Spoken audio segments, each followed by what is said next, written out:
icityguide.com, we present iDine Bangkok in conversation with Laurence Civil. Today I'm with Paul Quarchioni at Café Siam. Paul, what made you open the restaurant, having been with the hotels for so long? Well, I've done a number of restaurants before and enjoyed the hotel work, but I think my passion was really in a restaurant, in a small environment, and as you can see there's only a few tables, so I enjoy doing everything. I enjoy doing a bit of cooking, I enjoy taking care of the guests, checking the music and things like that. So, what was it that attracted you to come to this particular home? Yeah, home. Home is a great word for it. Well, we were looking for a restaurant, we were looking for a site, whether to do a complete new restaurant or take over something, and then we found this place, and obviously then we come for dinner, but when you come at night time, you fell in love with it. It's just a beautiful old house, so we decided to go for it and take on a restaurant.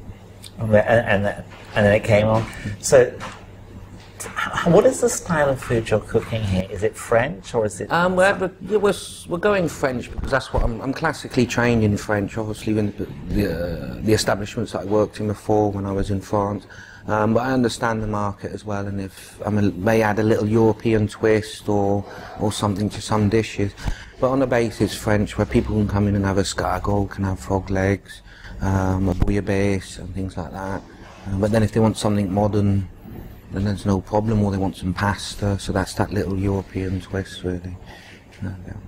What is the capacity of the restaurant? It's quite small. Inside here in the restaurant, we've only got 7 tables, so we can do about 24 to 30. And then we have a terrace with 4 tables, and so that's another 10 to 16.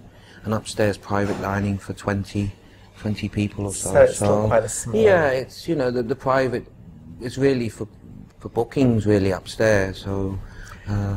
Can you tell me something about the history of this house? Well, from what we know, it was built in 1921, so it's about 90 years old.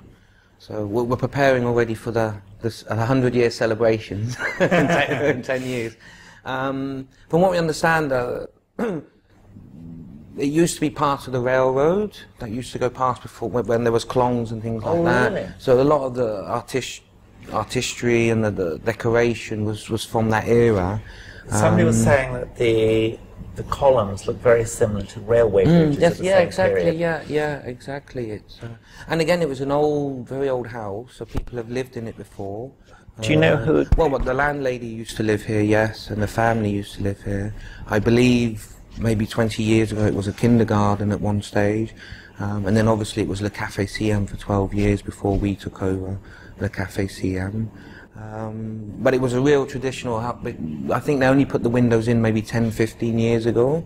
So it was where, people would live upstairs, and then downstairs was an all open plan, open air. So very nice. And so it's... the bar itself, all the wood on the bar, and that used to be the actual window shutters.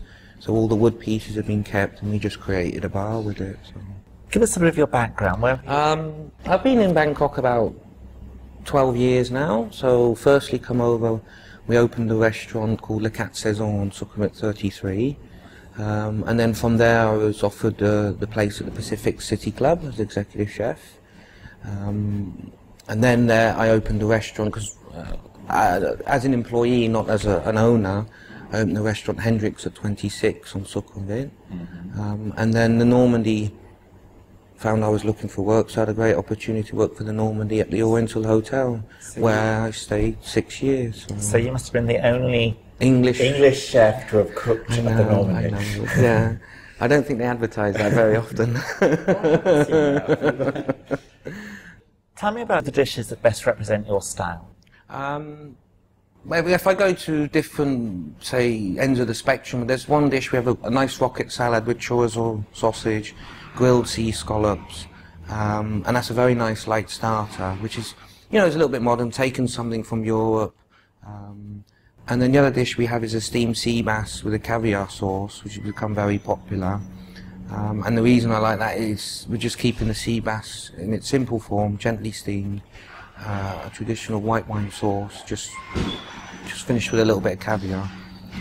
And they both become very popular and very nice. Again, you know, we do some traditional things, escargot. So that's two dishes, one which is a little bit more... A little more twist, a little... contemporary, whereas the other one's a little bit more traditional. And of course there's things that people always like eating, duck leg confit, escargot and things like that, which we're happy to cook. So. How much of your ingredients are imported and how much are you able to source locally? I do source a lot locally. If I'm honest, it's about 50-50, because the customers do require a nice steak, so I import sirloin, ribeye, cote de boeuf. I have to from Australia or other countries. Some fish as well, codfish, the lobster we bring in from Maine, Canada. But I do use a lot of local produce as well, because Thailand's great for it. You have great prawns, tiger prawns, bucket lobster, sea bass, plakapong is amazing. And of course the vegetables, and even now we're just working with the Royal Project in Chiang Mai, and they're bringing us artichokes, whole trout, so we can do things like that. So it's a 50-50 local to it, which is we do a duck confit, which is completely 100% local duck, and you know, and that reflects in my prices. That reflects in what I respect. Of course, the more you can buy locally, the more, the more it's affordable for exactly, the customer.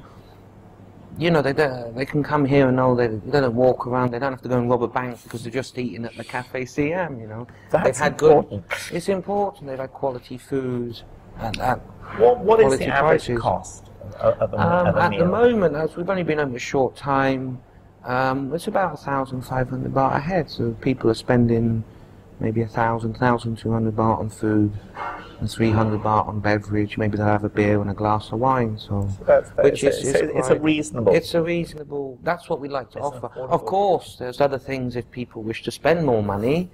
You know, if they like a larger menu or a larger selection of wine.